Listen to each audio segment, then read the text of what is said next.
The Last of Us é sim um dos melhores jogos de sua geração e talvez um dos melhores jogos já criados pela Sony, e você que não está pronto para isso. Fala galera, beleza? É quem fala é o seu mano LinkedIn, mas podem chamar de LinkedIn, e hoje estaremos falando sobre The Last of Us 2 e as críticas que eu vejo esse jogo recebendo.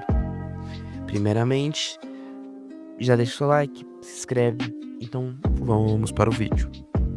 The Last of Us 2 é um jogo lançado pela empresa que vos fala Sony, onde basicamente é a continuação de The Last of Us 1. É exatamente isso.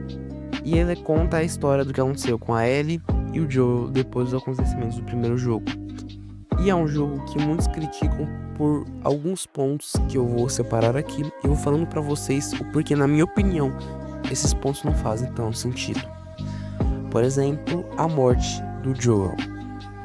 Para quem já jogou o jogo, sabe que o Joel morreu logo no início e muitas pessoas se abalaram com a morte. E sinceramente, não tem como você não se abalar. Foi um personagem que você jogou o jogo inteiro e agora ele tava morrendo na sua frente. E é uma coisa que mexe, dá um sentimento de raiva, ódio. E esse mesmo sentimento é o sentimento que você acaba tendo pela Abby, até agora considerada vilã do jogo. A Ellie, sedenta pela vingança, de querer vingar o Joel e falar para as pessoas que não ia ficar por assim, vai lá correndo atrás da Abby para buscar sua vingança e matá-la. E durante esse percurso, a Abby tem lembranças, acontecimentos onde ela mata pessoas muitas vezes inocentes, pessoas que estavam grávidas, em gestação, puramente por vingança. E nesse período a gente também tem as lembranças da Ellie com o Joel, onde a gente acaba descobrindo que a Ellie agora sabe o porquê ela está viva, que o Joel fez por ela. E basicamente todos os acontecimentos de The Last of Us 1 a Ellie agora sabe, sem contar que a gente agora tem uma pitada do que aconteceu com a relação da Ellie e do Joel no período dos acontecimentos de intervalo de 5 anos desses dois jogos. E uma coisa que acaba acontecendo nesse jogo que eu acho genial é a troca de jogabilidade. Durante o jogo, você joga ele metade com a Ellie e depois com a Abby. E quando você joga com a Abby, eu acho que esse jogo ele acaba ganhando um background muito bom, porque agora você acaba conhecendo a história da Abby e acaba sabendo o que aconteceu com ela. No The Last of Us 1, você, para salvar a Ellie, acaba matando um médico, um NPC basicamente. Só que uma coisa que você não sabia é que esse NPC tinha uma família. Ele tinha uma filha. E a filha dele, logicamente, não ia deixar isso barato. E ela é a Abby. E a Abby, basicamente, ela tenta ir atrás desse cara que matou o pai dela, no caso o Joel. E ela acontece. E aí a gente acaba vendo o que aconteceu com a vida da Abby depois da morte do Joel. E o sacrifício que ela acabou fazendo. Basicamente, deixando a sua própria felicidade de lado, o relacionamento que ela tinha com uma certa pessoa que aparentemente ela amava, por simplesmente querer matar o Joel.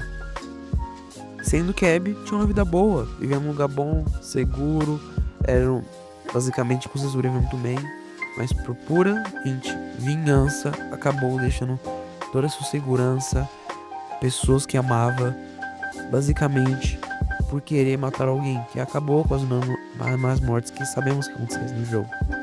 E uma coisa que eu gostei muito nesse período é que nesse arco, meio arco de redenção da Ellie, que ela acaba conhecendo, da Abby, que ela acaba conhecendo os cicatriz, as pessoas e etc, aquelas criancinhas que ela acaba virando amiga. Tem uma cena no jogo que eu não sei quem lembra, mas a mulher basicamente que a Abby tá talaricando, chega até ela, olha até ela e começa a brigar com ela, falando que a Abby não engana ela, que ela não é boazinha, nunca foi boazinha e que ela sabe as coisas que ela fez. E essa pequena frase eu gosto muito, né? Porque eu tenho um sentimento que é como se fosse o jogador falando com a própria Abby. Porque, cara, a gente jogou, teve uma infância com o Joel para você pegar e matar ele e achar que esse arquinho de redenção de salvar essas crianças vai fazer eu ter pena de você, vai fazer eu aceitar você. É uma coisa que, sinceramente, pra mim, é absolute cinema. E aí você vai jogando o jogo ao ponto que você chega naquela parte onde a Abby tenta matar a Ellie. E, graças a Deus, né? A Abby deixa a Ellie viver com a mulherzinha dela pra viver a vida. E elas vão viver sua vida, tem uma casa, uma família. E é aí que chega o ponto. A Ellie, por vingança, decide largar toda a sua vida, sua família, sua casa, amigos, puramente por vingança, pra matar a Abby. E no fim, a Ellie acaba percebendo que a morte da Abby não ia adiantar de nada. Principalmente porque a Abby só era uma pessoa cuidando de uma criança que precisava de alguém. Como o Joel e a Ellie, um cuidando do outro, que precisavam do outro. E sinceramente, eu acho essa história muito boa. Principalmente porque durante o jogo você acaba tendo um sentimento e um mix de sentimento muito louco. Você acaba tendo a história da Ellie, as lembranças do jogo, e isso te dá raiva. Raiva de querer pegar a Abby, raiva de querer matar ela, destroçar, tacar ela no lixo. E aí quando você joga com a Abby, você percebe que a Abby nada mais é que a Ellie, uma pessoa por vingança, sedenta, que chegou a largar por felicidade, por simplesmente querer matar alguém. E você vai percebendo isso durante a história, e isso é muito da hora, porque você começa a perceber que ninguém é vilão. Ninguém dali está falando sobre errado ou certo, mas estamos falando sobre pessoas, sentimentos, sabe? Porque os dois estão errados. Só que o ponto que você olha, a perspectiva que você vê, que te mostra o certo ou errado. Quando você joga com a Ellie, aquilo dali é meramente vingança. Uma pessoa buscando a vingança de seu pai. E quando você joga com a Abby, você vê ela como uma assassina, uma monstra. Porque tantas mortes que ela causou que simplesmente foram sem sentido. E é uma coisa que quando você jogou pela primeira vez, você não percebeu. Você não viu a Ellie como vilã. E quando você volta tudo isso e vê o outro ponto de perspectiva, você vê a história. E isso é muito bizarro. E essa coisa acontece a mesma coisa com a Abby, que acaba vendo a Ellie como vilã, mas se a gente voltar, a Abby que era vilã.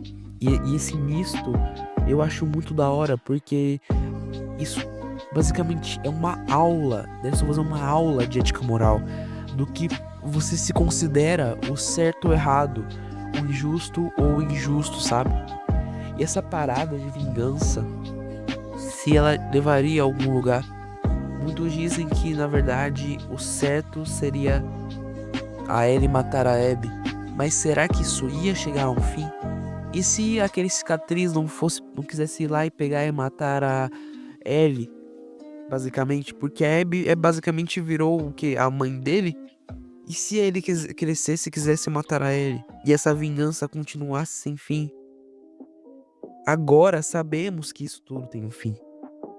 E simplesmente esses estágios do luto de The Last of Us é simplesmente fantástico. Eu entendo que perder o Joel foi ruim.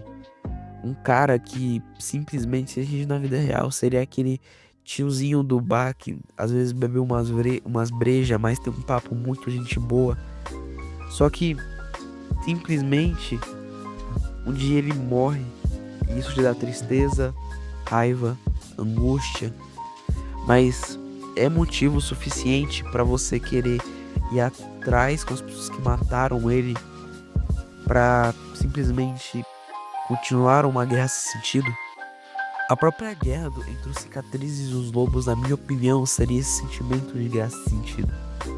Cada um buscando ser um contra o outro, a vingança sendo contra o outro, até a gente chegar no ponto que as pessoas atacam umas às outras sem perceber o que está acontecendo. E se você percebeu bem o que eu tô falando, você sabe que isso aconteceu a mesma coisa na vida real. Para ser mais específico, com a China, não, com o Japão e os Estados Unidos. Para quem não sabe ou quem não entende minimamente de história, o Japão fez um ataque aos Estados Unidos, um ataque a uma base militar deles. E acabou basicamente destruindo vários, matando várias pessoas. E esse simples, não foi um simples, mas esse ato de luta foi suficiente para os Estados Unidos sentir o mínimo de ódio e vingança pelo Japão para ir jogar as duas bombas, uma em Hiroshima e uma em Nagasaki, Little Boy e Fat Man, onde simplesmente mataram várias e várias pessoas, civis inocentes que simplesmente mereceram aquela morte que tiveram. E você vai percebendo que todos os acontecimentos, essa guerra que você vê em The Last of Us 2, na verdade é só um espelho da vida real. Isso porque até agora o Japão não revidou os Estados Unidos. E se isso um dia acontecer, é que a gente vai perceber que isso é uma guerra sem fim e que basicamente nunca terminou. De acordo com algumas teorias da conspiração, esse negócio de guerra indeterminada é completamente verdade. As pessoas brigam e brigam buscando justiça. Enquanto elas veem isso, elas não percebem que estão magoando diversas pessoas sem o menor sentido. E é essa a história de The Last of Us. Pelo menos foi a mensagem que eu entendi de The Last of Us. A vingança, ela nunca vai te levar a nada. E talvez só vai te levar ao ponto onde você acaba virando a pessoa que você mais detestava.